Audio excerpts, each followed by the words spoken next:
Hi everyone, good morning, Radhe Radhe. कैसे हो आप सब? आज की इस वीडियो में हम बात करेंगे एसएससी एमटीएस 2024 डीवी जो दिल्ली में होने वाला है उसके बारे में डिटेल से बात करेंगे। अभी देख लेते हैं एसएससी एमटीएस। और ये जो एड्रेस है एसएससी एमटीएस का, उसमें हम बात करेंगे। देखो यहाँ से आप वेन्यू देख सकते हो कि वेन्यू ये है और डेट दे रखी है 7 से 9 तक। यहाँ 7 को, 8 को, 9 को, इसमें से किसी भी डेट को आप पहुँच सकते हो। वहाँ पे टाइम दे रखा है 10 AM से 5 PM।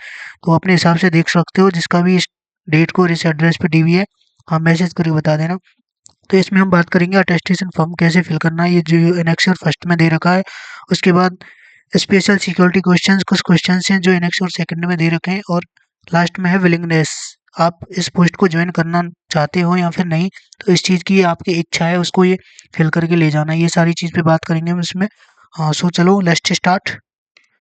सबसे सबसे पहले देख लेते हैं, ये हमारे पास जो जीमेल पे मैसेज आया था। हाँ, ये उसका परफॉर्मा जीमेल पे मैसेज आया था। इसमें दे रखा है ये government of India, ministry of defence, department of defence, defence headquarter में ये एमटीएस का डीवी है। मल्टीटास्किंग नॉन टेक्निकल स्टाफ, ये जो एमटीएस है इसके बारे में यहाँ पे डिटेल दे रखी है कि कौन सी पोस्ट है जिसका डीवी है यहाँ पे। अगला, dear candidate, I am directed to say that on the basis of multitasking non technical staff and Havaldar CBIC examination 2024 the candidate mention, जो कैंडिडेट नीचे मेंशन कर रखे हैं इसमें एक एक लिस्ट दे रखी है। एट एनेक्सर 5 में कुछ कैंडिडेट्स हैं, उनका ये डीवी है। Have been selected as multitasking staff, general general central service group C. इस पोस्ट पे सिलेक्शन हुआ है उनका जनरल सेंट्रल ग्रुप सी। ये रहा जनरल सेंट्रल ग्रुप सी। हाँ, पे लेवल 1 है ये, 18,000 से 56,000। And has been allocated MOD secretariat, ministry of defence secretariat उनको अलॉटमेंट हुआ है। मिनिस्ट्री ऑफ डिफेंस सेक्रेटरीट, ठीक है। जिनको भी ये अलॉट हुआ है उनका डीवी है। By staff selection commission through utmost care has been taken while preparing the list. हाँ, तो इसमें कुछ इंस्ट्रक्शन दिए हुए हैं, इनको हम पढ़ेंगे नहीं। हाँ, आगे चलते हैं। इसमें ये दे रखा है मिनिस्ट्री ऑफ डिफेंस में जो सेक्रेटरीट में सिलेक्शन हुआ है उनके बारे में। अगला है second number, your document verification will be conducted ministry of defence secretariat सेना भवन। सेना भवन, ये जो एड्रेस दे रखा है इसमें डीवी कंप्लीट होगा। और डीवी की जो डेट है वो ये है 7 से 9, और टाइम दे रखा है 10 से 5 PM। हाँ, तो इसमें अभी जो हम बात करेंगे वो दे रखे हैं attestation form, SQ, special security questions, willingness to join, और आपकी इच्छा है ज्वाइन करने की या नहीं, उसको आपको लिखित में देना होगा। अगला है candidate must, 4 number, candidate must also bring the following documents and original में ले जाने हैं for verification, and also their self attested copies, self attested खुद की साइन की हुई कॉपीज भी ले जानी है for submission to the department on the day. उसी दिन जिस दिन आपका डीवी है उस दिन आपको ओरिजिनल डॉक्यूमेंट्स ले जाने हैं और फोटो कॉपी ले जानी है। हाँ, अटेस्टेशन फॉर्म जो ले जाने वो है, अटेस्टेशन फॉर्म आपको जीमेल से डाउनलोड करना है। स्पेशल सिक्योरिटी क्वेश्चन, ये भी आपको जीमेल से डाउनलोड करवा के प्रिंट निकलवा के ले जाना है फिल करके। और ये है विलिंगनेस फॉर्म, तो ये विलिंगनेस फॉर्म है, इसको भी आपको ले जाना है जीमेल से। अगला है, बात करते हैं हम सेकंड कॉलम, इसमें दे रखे हैं मैट्रिकुलेशन और इक्विवेलेंट पास सर्टिफिकेट, आपकी 10वीं तक की मार्कशीट होनी चाहिए। और हाँ, ये बोर्ड के बता रखी है कि बोर्ड द्वारा रिजर्व वो ओरिजिनल मार्कशीट है 10वीं की, वो मार्कशीट आपकी होनी चाहिए। ये 10th बेस की जॉब है, तो इसमें 10th एमटीएस, तो 10th की मार्कशीट तो कंपलसरी है। उसके बाद आप हायर ग्रेजुएशन की ले जा सकते हो, 12th ग्रेजुएशन तो ले जाओ, अदरवाइज कोई नीड नहीं है। उसके अगला है caste caste certificate, category certificate if candidate belongs to reserve. अगर आप ओबीसी, एससी, एसटी और ईडब्ल्यूएस कैटेगरी से सिलेक्शन हुआ है आपका, तो इनको ले जाना मस्ट है, कंपलसरी है, आपको जरूर ले जानी है, अदरवाइज आपको डीवी में रिजेक्ट कर देंगे। और अभी बात कर लेते हैं एससी एसटी में, तो हम हर वीडियो में बात करते हैं क्रूशियल डेट का कोई मैटर नहीं है, सिर्फ सेंट्रल का बना हो गवर्नमेंट ऑफ इंडिया वाला, तो इसमें तो क्रूशियल डेट का कोई मैटर है ही नहीं। अभी का वो कितने भी पुराना हो सब चलेगा। लेकिन ओबीसी इसमें और ईडब्ल्यूएस इसमें क्रूशियल डेट मैटर करती है। ओबीसी में करती है, जो भी आपकी क्रूशियल डेट थी, क्रूशियल डेट होती है, कभी कभी वो फिक्स डेट रखते हैं, कभी फॉर्म भरने की लास्ट डेट होती है, तो उससे 3 साल पहले तक का वैलिड होता है। और ईडब्ल्यूएस में सिर्फ फाइनेंशियल ईयर जैसे 2024-25 हो गई या फिर 23-24 हो गई, ऐसे फाइनेंशियल ईयर देखते हैं, अदरवाइज नहीं देखते हैं। तो अगला है, ये आपका सर्टिफिकेट वगैरह हो गया। अगर आप एक्स सर्विसमैन है या फिर गवर्नमेंट एम्प्लॉई हैं तो वो ले जा सकते हो। नेक्स्ट है एज रिलैक्सेशन सर्टिफिकेट। अगर आपने एज रिलैक्सेशन लिया है तो आप उसका सर्टिफिकेट ले जाएंगे। हाँ, नो ऑब्जेक्शन सर्टिफिकेट, एनओसी। अगर आप पहले एम्प्लॉयमेंट है गवर्नमेंट, स्टेट गवर्नमेंट या सेंट्रल गवर्नमेंट में, तो आपको नो ऑब्जेक्शन सर्टिफिकेट ले जाना होगा, एनओसी। और यदि किसी के इन केस ऑफ, नेक्स्ट है in case of candidate who claims change in नाम आफ्टर मैट्रिकुलेशन। अगर 10वीं के बाद आपका नेम चेंज हो गया या फिर मैरिज के बाद, तो डाइवोर्स के बाद, तो following document shall be submitted. तो आपको इन सारे डॉक्यूमेंट्स को ले जाना है। जैसे अगर आप in case of marriage of a woman, अगर आपकी शादी हुई है तो आपको इसको पढ़ के अच्छे से ले जाना। हस्बैंड का पासपोर्ट होना चाहिए या फिर स्पाउस और अटेस्टेड कॉपी होनी चाहिए। स्पाउस की, स्पाउस होता है आपका हस्बैंड, उसकी अटेस्टेड कॉपी और सर्टिफिकेट होना चाहिए। By the registrar marriage, registrar जहाँ पे रजिस्टर्ड की है मैरिज उसका होना चाहिए। और अथवा एक एफिडेविट, एफिडेविट बनवा के ले जा सकते हो। अगर आपके नाम में मिसमैच है, जैसे आधार कार्ड में अलग नेम है और 10th की मार्कशीट में थोड़ा सा चेंज है, कुमार है एक्स्ट्रा लग रहा है या फिर स्पेस है, तो आप एफिडेविट बनवा के ले जा सकते हो। बाकी इसमें ज़्यादा कुछ है नहीं है। हाँ, ये हो गया।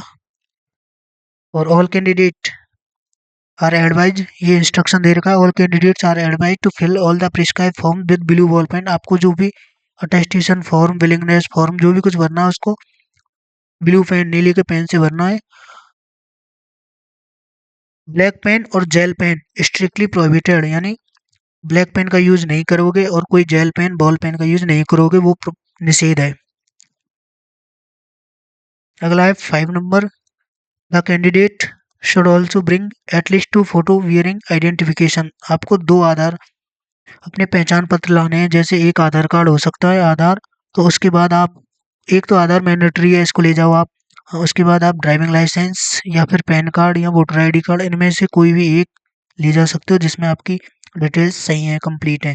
तो ये दे रखे driving licence, voter card, Aadhaar card, income income tax, PAN card, any other identity card. अगला है अलोंग विद इट, आप इनको ले जा सकते हो। उसके बाद must also bring 2 passport size photograph. इन्होंने 2 फोटो की बोल रखी है, लेकिन मैं सजेस्ट करूंगा कि कम से कम मिनिमम 5 फोटोग्राफ आपको साथ में रख के ले जाना है। ठीक है। अगला है आपको विलिंगनेस फॉर्म भरना है। इसमें कुछ नहीं दे रखा, इसमें बता रखा है सिर्फ आपको विलिंगनेस फॉर्म भरना है कि आप इसको ज्वाइन करना चाहते हो, आपकी इच्छा है ज्वाइन करने की या नहीं है, उस फॉर्म को भर के देना है उनको।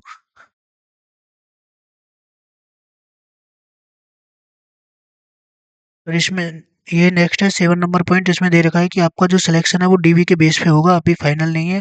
अगर आप डीबी में पहुंचते हो डॉक्यूमेंट्स वेरिफिकेशन में, वो भी मिनिस्ट्री ऑफ डिफेंस सेक्रेटरीट सचिवालय में, तो ये आपकी पोस्टिंग दी जाएगी। अगला है the candidate must note that in case of stage it found that the candidate has produce fake certificate. अगर आपने जाल जाली सर्टिफिकेट, फेक, रॉन्ग सर्टिफिकेट या फिर कोई भी डॉक्यूमेंट्स प्रोवाइड करेंगे, उनके साथ प्रस्तुत करेंगे, तो ये आपकी खुद की जिम्मेदारी होगी, इसमें कुछ नहीं है। ये 8 में बस इंस्ट्रक्शन दे रखे हैं। हाँ, कोई भी आपको फेक अपनी आईडी सर्टिफिकेट नहीं ले जाना है। हाँ, ये 9 नंबर पे दे रखा है अटेस्टेशन फॉर्म, इसको फिल करके ले जाना है। और ये थोड़े इंस्ट्रक्शंस हैं, इनको आप एक बार बेसिकली कंप्लीट पढ़ना है आपको सबको। अगला हो गया, ये हो गया कास्ट सर्टिफिकेट, ये हमने बात कर ली है पहले ही। S C S T W S PW, जो भी कैटेगरी आपकी, एक्स सर्विसमैन या फिर पहले से आप गवर्नमेंट जॉब में सेलेक्टेड हैं, तो आपको नो एनओसी वगैरह लेके जानी है।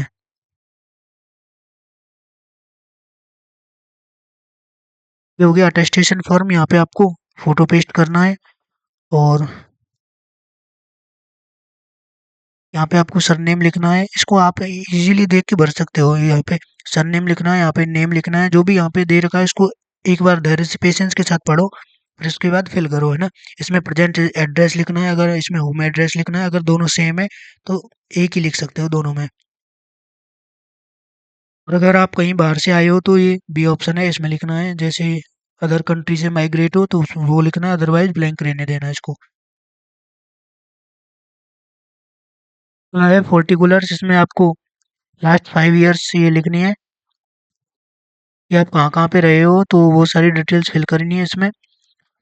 आप 1 साल से ज़्यादा जहाँ पे भी रहे हो ना, वो सारी फिल करनी है। तो इसमें लिख सकते हो कहाँ पे थे, कहाँ तक रहे थे और क्या-क्या उसका एड्रेस है और डिस्ट्रिक्ट का हेडक्वार्टर, प्लेस ऑफ मेंशन वो भी मेंशन कर सकते हो। अगर आप कहीं नहीं है तो इसमें कुछ भी नहीं लिखना है। अगर आपको समझ में नहीं आता है कोई भी चीज़ कि इसको कैसे भरना है तो उसको ब्लैंक रहने देना, वहीं पे भर लेना। लेकिन जो साइन वगैरह हैं एसडीएम की, फर्स्ट ग्रेड टीचर की, सर्टिफिकेट वगैरह के, वो यहीं से फिल करवा के ले जाना। अदरवाइज वहाँ वहाँ नहीं कर पाओगे और आपको बिना वजह ही दोबारा आना पड़ेगा, आना जाना पड़ेगा, परेशानी होगी। हाँ, इसमें लिखना है फादर्स नेम, मदर्स नेम, अगर आप शादीशुदा हैं तो वाइफ या हस्बैंड का नेम, भाई ब्रदर्स नेम और सिस्टर्स। यहाँ पे उनके बारे में डिटेल्स भरनी है, आप आराम से फिल कर सकते हो कि उनका एड्रेस सेम रख सकते हो। उसके बाद है, आप अगर मैरिड हैं तो आपके सन और डॉटर के बारे में डिटेल्स लिखनी है इसमें। सन है, डॉटर हैं, जो भी हैं वो सारी फिल करनी है।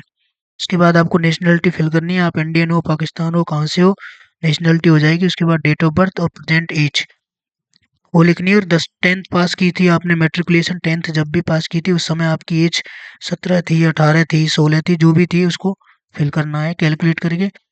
यहाँ पे बर्थ का प्लेस फिल करना है, इस पे डिस्ट्रिक्ट और स्टेट लिखना है, और जहाँ से आपके फादर बिलोंग करते हैं डिस्ट्रिक्ट और स्टेट से, यहाँ पे वो लिखना है। इसमें रिलीजन आ जाएगा, धर्म, कौन सा धर्म है आपका इसमें। अगर आप SC ST हैं तो यस लिखना है, अदरवाइज नो लिखना है।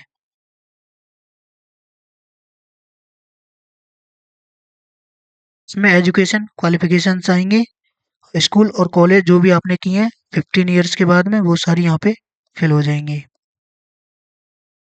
तो अगर 10th स्कूल लिख देना, 10th की, इसमें मान लो पहली शुरुआत से देख लेते हैं।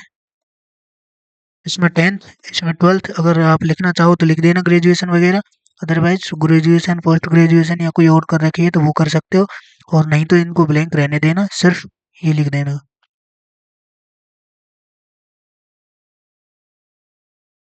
और अगर आपकी कोई भी अपॉइंटमेंट, जॉइनिंग किसी भी गवर्नमेंट जॉब में वो भी पेंडिंग है तो आप उसको लिख सकते हो। और वैसी गवर्नमेंट बॉडी यानी अर्थ, या आप संविदा कर्मी हैं या कोई और है तो आप वो सारी डिटेल इसमें फिल कर सकते हो। बाकी इनको 11वां 11 नंबर इसको आप खुद से सेल्फ पढ़ लेना, इसमें कुछ है नहीं है खास। हाँ, इसमें आपको यस और नो लिखनी है, तो इसमें आपको फॉल्स इन्फॉर्मेशन प्रेजेंट नहीं करनी है, इसमें जो भी करेक्ट है वही लिखनी है। हैव यू बीन अरेस्टेड, क्या आपको कभी अरेस्ट किया गया है, अपने पुलिस में अरेस्ट किया है तो नहीं, अगर यस है तो यस लिखेंगे, नहीं नो है तो नो लिखेंगे, no. Have you been prosecuted, आप पे कोई मुकदमा चला है उसको यस करेंगे। आप इजीली इनको पढ़ के खुद से सेल्फ भर सकते हो। अगर कोई भी चीज़ इसमें से हुई है, आप पे कोई केस बना है, कोई भी और डिटेल है तो वो आप यस करेंगे, अदरवाइज नो करेंगे। तो यहाँ से यहाँ तक यस और नो है, इसको आप फिल कर सकते हो पढ़ के।